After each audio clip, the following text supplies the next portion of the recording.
Locke Hoover, and thank you for joining me as we've got so much to get into. We've got NFL playoffs, talking about Amazon taking over, TV premieres and ratings, and a little bit of baseball. Spring trainings are going to be right around the corner. Before you know it, you look, it's going to be here. But first, before I get into that, let me tell you about my friends at Stream Studio. It is a multi-camera live streaming platform that allows you to go live in less than a minute. It is a video podcasting live webinar streaming platform that allows you to stream to multiple platforms at the same time. Now, this is an easy one to begin with. Of course, NFL playoffs. We'll get into that crazy, wild week of playoffs last week, and then we've got them upcoming here on Saturday and Sunday. But Amazon Prime is reportedly going to create its own sports app. Now, that doesn't really surprise me, as they've already entered into the sports realm, obviously, with acquiring Thursday Night Football.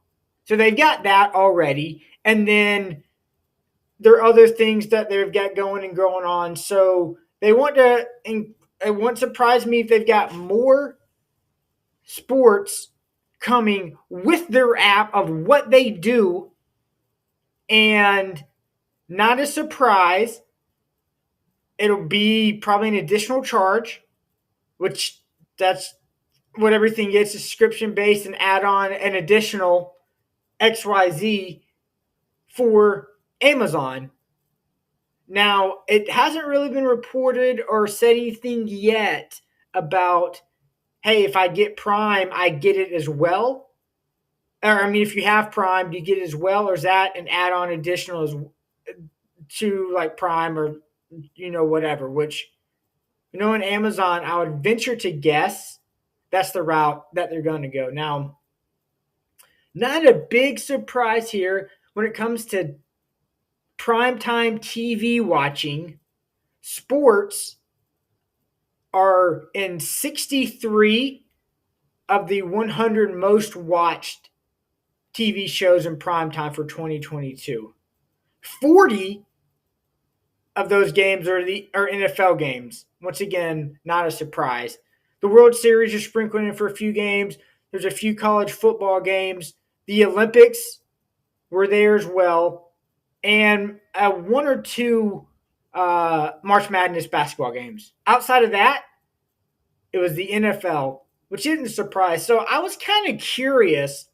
I was like, all right, what TV show is the highest ranked and rated show? I'm curious to see if what falls in the top 100. And to no surprise, the highest ranked show was Yellowstone. I mean, that show is so good. It can give the NFL a battle, which doesn't surprise me, and it's shown. I'm one of those that watches when it's on Sunday nights. Heck yeah, I'll watch a little bit of the NFL game. Oh, cool. We're going to see what the Dutton family's up to tonight. Go watch that for an hour, maybe an hour and 10, or heck, sometimes the hour 30, the 2-hour season premieres. Then go back in and check in the football game and see where they're at, the late third, maybe middle of the fourth quarter, and watch the finish of it. But it was only a handful of episodes. It was about 3 or 4 episodes of Yellowstone that made the top 100, and the highest it came in was 32. So it made the top 50. It's pretty good, right?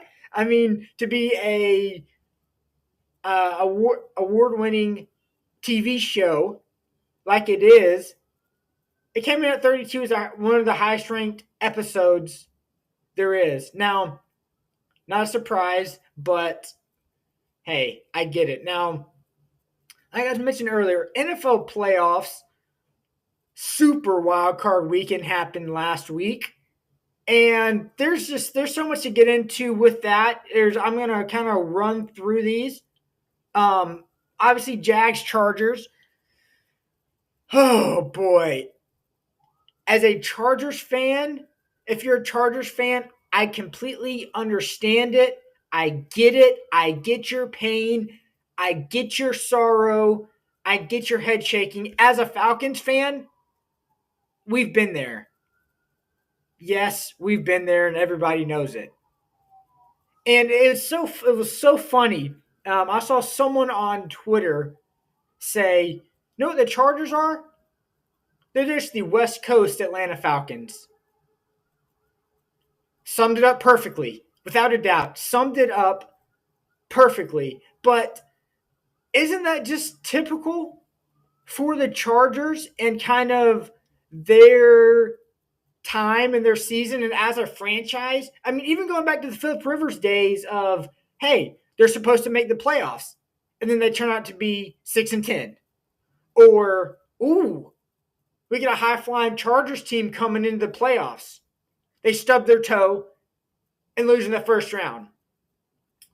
It's sadly it's typical fashion that the Chargers are it's happened to the Chargers. And yes, I know it's Justin Herbert's fault for not making those tackles on defense. I get it. I know. Okay. But it's just tough. And then but you know what? On one end too, though, great for Trevor Lawrence. How he's emerged, how he's grown as a quarterback after the disaster last year with Urban Meyer. Just that shows you what coaching does and what it can do. Have a disaster as an NFL coach in Urban Meyer to a Super Bowl winning coach in Doug Peterson. Comes over there to the Jaguars and gets them to the playoffs, wins the division, and then they win the wild card round. Good for Trevor Lawrence. I'm happy for him to see him continue to evolve and develop. Now, then you have Cincinnati, Baltimore. This game was wild as well. I mean, back and forth the entire game.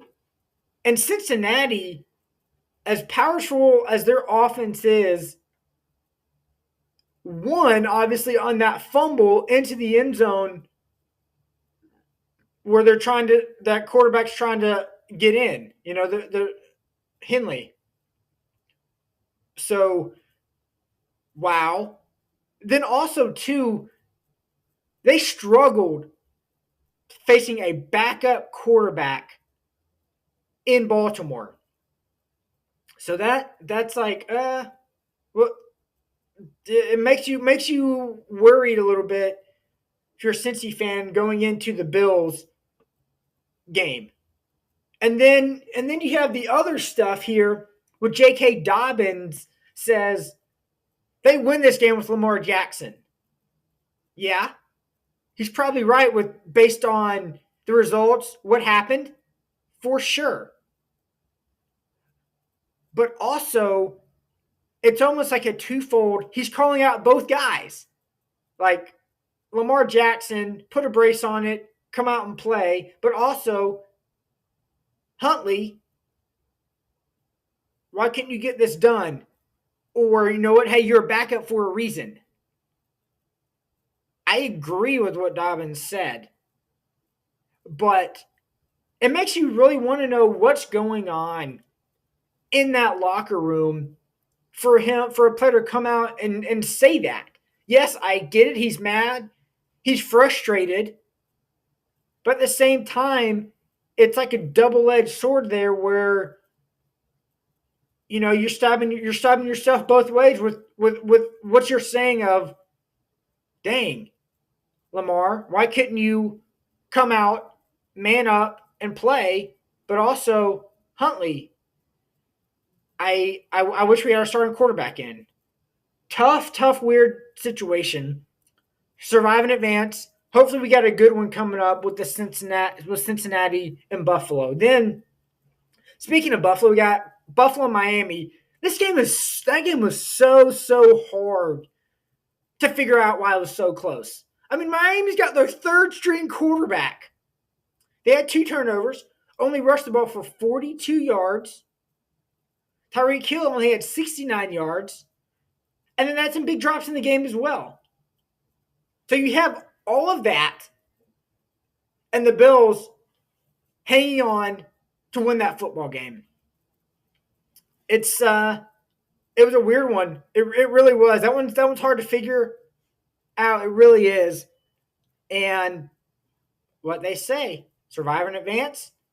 Obviously, you're going to go on to play Cincy. Now, this was pretty handily taken care of. 49ers rolled over Seattle. No problem. Got things going. Division game, basically. Another one for the third time. So they know each other well. And they took care of business, was the 49ers. So obviously they're going to move on. And that could be a fun one, scoring off against Dallas, who really, no surprise, took care of Tampa Bay. I mean, almost looked like Tampa Bay had a losing record as a playoff team. Almost looked like they had a losing record. So the way Dallas played and the way Tampa played is on par for the course really all season. And that's exactly what happened, where Dallas just rolled. So that'll be a fun one, the 49ers and Dallas squaring off. Two former Falcon coach and head coach in Shanahan and Dan Quinn. And then obviously the final game for the postseason, for the first round, the G-Men in Minnesota. What a fun game to watch Daniel Jones just evolve. I mean, his last year's contract, they didn't sign him for another year. They didn't extend that 5th-year option. So he's on his last year of his deal. Plays very well in the playoffs. But that was really a fun game between him and Cousins. The back and forth of the two teams, how they played, what they did. Fun to see. And I was happy with the result. I'm having fun with either one of those two teams to come out and emerge and go on to the next round. So we're getting the G-Men. Should be another fun one to watch. They square off against Philly in the next round, which we'll get into this talk to the playoffs a little bit later on. Now, like I said, spring trainings, you're going to blink, and spring training's going to be here. And it's really nice to be in a position when you're a fan of a baseball team that really doesn't have any or many question marks. And that's the Braves, where you got the shortstop position and then you got left field. Let's start with left field first. There's plenty of options in left field. There really are. Obviously, Eddie Rosario, that's your main one. Okay, can he bounce back? Can he be solid to average? That's all. We don't need him to be playoff Eddie Rosario 2 years ago. Just an average year, because last year was basically a wash for him with the eye problems and then coming back. And it was almost like he was never comfortable, can never get right and get going even remotely. So obviously that's the big one, just trusting Eddie Rosario is going to bounce back to being solid. I mean, heck, 240, 250, hit 20 to 25, drive in 70 runs. You're like, that's fine. You'll take that. It can't be a completely black hole in the lineup hitting 8th or 9th. And he can, obviously, the one goal is for him to plan to potentially platoon with someone who they signed this offseason, and Jordan Luplow. He's a righty. Rosario's a lefty. So you got the lefty-righty platoon. He can hit righty. He's supposed to hit lefties well. or at least a solid job. So those are really your two options. Or here's your potential third option, which I hopefully it doesn't turn into this, but Von Grissom. Von Grissom could potentially end up being your left fielder. And here's why. What if he can't handle the position at shortstop? I think the Braves are very confident Grissom's going to be able to hit. If you hit, you're going to play. The thing is, yes, Juan Washington has given the stamp of approval to play shortstop based on his defense, but that's the thing of where are they going to go if he can't? And that's where you potentially know what? You sign a vet like Andrelton Simmons, like Elvis Andrews, like Jose Iglesias to potentially platoon with Grissom, or maybe even Arcia. If you go that route, I wouldn't mind. I'd be fine sending Von Grissom to AAA to get some more reps at shortstop to see if he can actually play the position. So that'll be something fun, something to watch to see how it develops with him, because I think that obviously as a fan and the Braves really want him to succeed at the shortstop position. It really solves a short-term and long-term position for the Braves because they really don't have anybody currently in the system at shortstop. All the big names have just been signed, obviously. Dansby, Correa, Bogarts, and Trey Turner. They're all gone. So it's got to be Grissom or depth or a stopgap until you find someone or you make a trade. So that's where they're at. Hopefully it works out. Let me tell you about my friends at Stream Studio. It is a multi-camera live streaming platform that allows you to go live in less than a minute. It's a video podcasting live webinar streaming platform that allows you to stream to multiple platforms at the same time. So check it out, give it a look. Now, this article came out recently. It was during the college football playoffs. And there could be some changes coming on soon to this bowl system. And I think it's very well warranted and something to watch to see what the committee, what the conversations, what they want to do. So one of the conversations and thoughts was eliminating the 6-6 teams to go to a bowl game. You have to be 7-5 to go to a bowl game. And know it's hallelujah. So some interesting numbers about this. 22 bowl teams ended with non-winning records last year and 19 this year. And then in 2 of the last 3 years, 3 teams went to bowl games with losing records. 7 went between the time of 2014 to 2016. In the last 2 years, 41 teams have been 6-6 or 5-7. So that averages out to be 10 bowls per year with teams that are 6-6 or 5-7. Yes, it's going to affect bowl games, and there are going to be less of them potentially, obviously. But that's something that they're going to have to decide what they're going to do. Now, this one they've kind of swerved around. I've kind of added something to this, which I think it won't surprise me if they end up going this route. So currently in this year, so some kids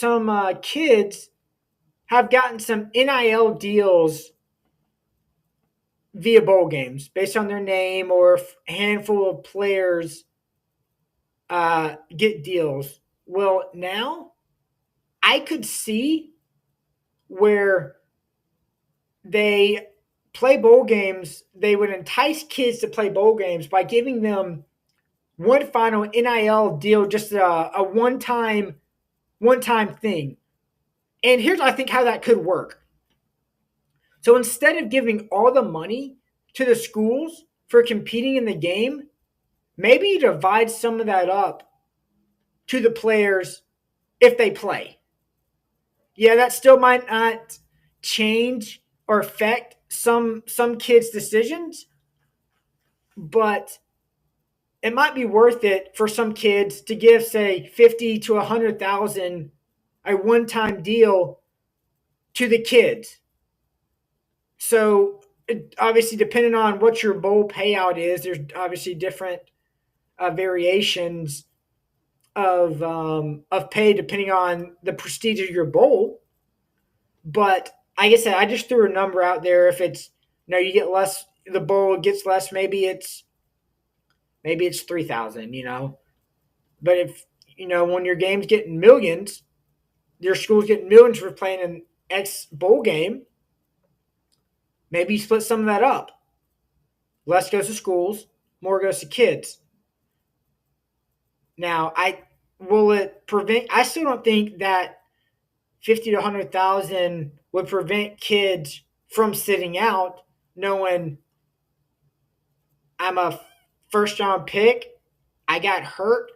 Now that's costing me millions. I feel like it could potentially affect that mid round guy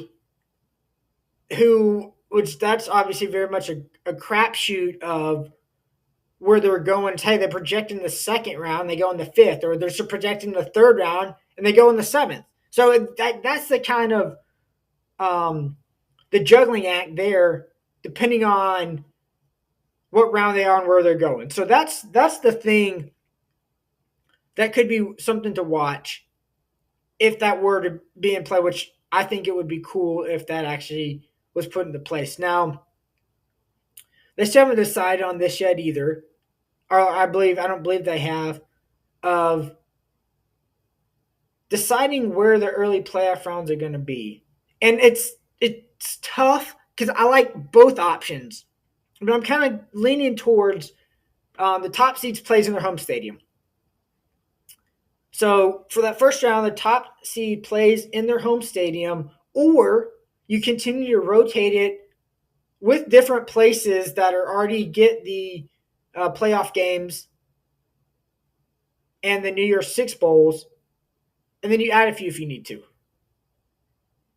So that's the two things. Obviously, weather wouldn't play as much of an issue and a factor if you're playing in Miami, you're playing in Tampa, of course, all these dome stadiums as well.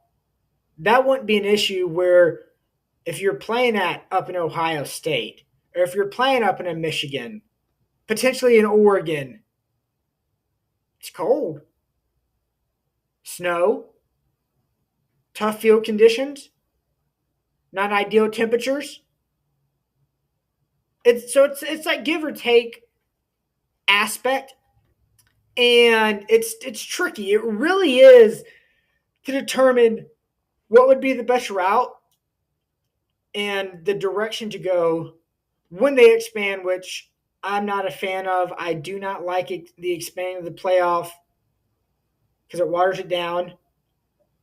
It's turning it more into the NFL model, and that's what makes college football unique and special, because you have to be the cream of the crop to get there. And that's going to be taken away now, which is sad, but that's where we're at because of money and expansion. I've got a lot more than that. We can save that for another show because, yeah, there's a lot. I haven't really mentioned too much about it other than brief, but there's a lot of different directions I can go there with that. Now, like I said, we got playoffs coming up. We got Jagged Kansas City at KC, and this will be a fun one. I mean, they're all fun. They're playoffs, right? To see what Trevor Lawrence does against a team that's a different level. I mean, you got Mahomes and that offense that is just rolling. It's playoff time. It's money time. That's going to be a game. I like Kansas City in this game. I just think they're too good. Their offense is too powerful for them to for the Jags to do much in that realm. That's why they play the games. You're gonna watch. We're gonna see, but it should be fun. Then we got Cincinnati and the Bills. This will be a fun one. This should be a neutral site, though. It really, really should. So obviously, when they stopped the game, when Hamill got hurt for the Bills, it affected the records.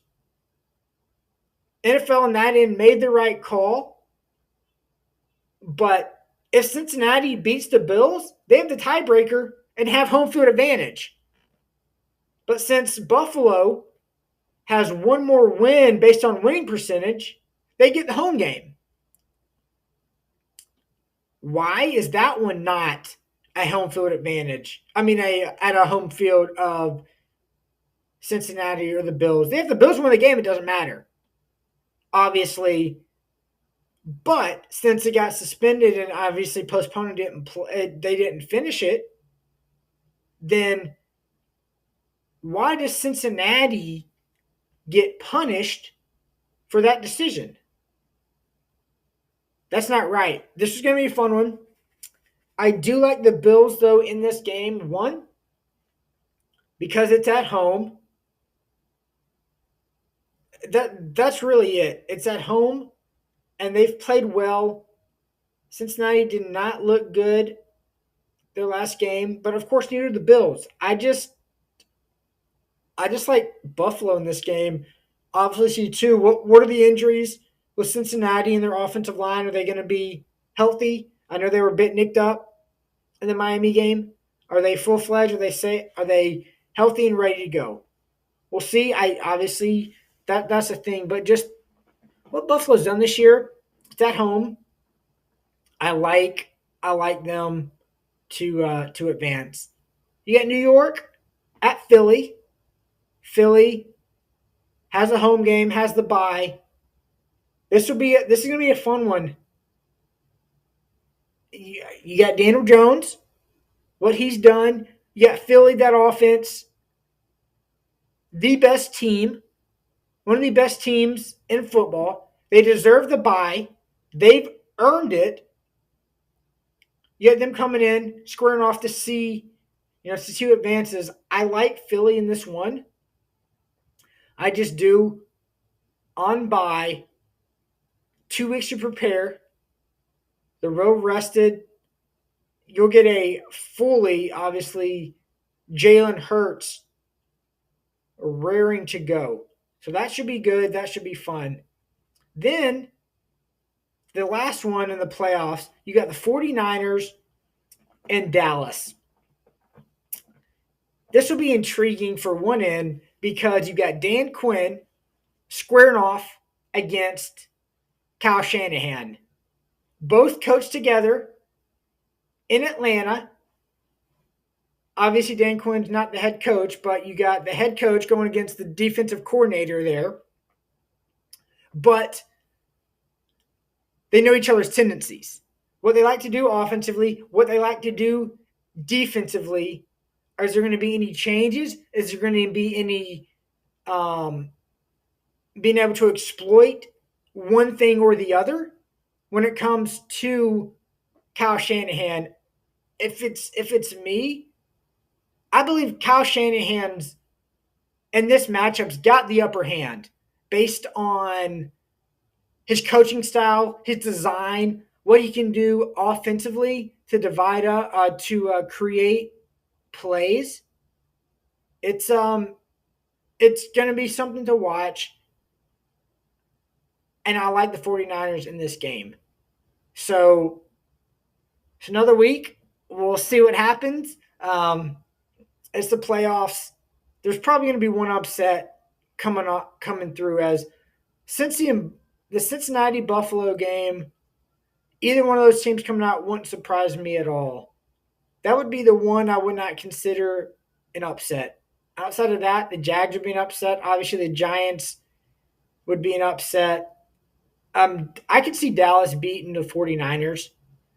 That would not surprise me at all. So, fun.